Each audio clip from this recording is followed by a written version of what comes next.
Hello!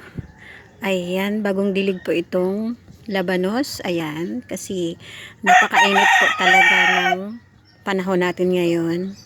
Kaya, naku, napakaingay po ng mga manok. Ayan, pwede na po ata ito. Tingnan nyo po, Ayan, puting-puti ang labanos. At ayon po, Ayan, pwede na po ata ito. Ayan. Ayan siya. Napakaingay po ng aking mga manok dito. Ayan po siya. Napakadami po nitong labanos. Ayan. At lahat po yan ay may laman.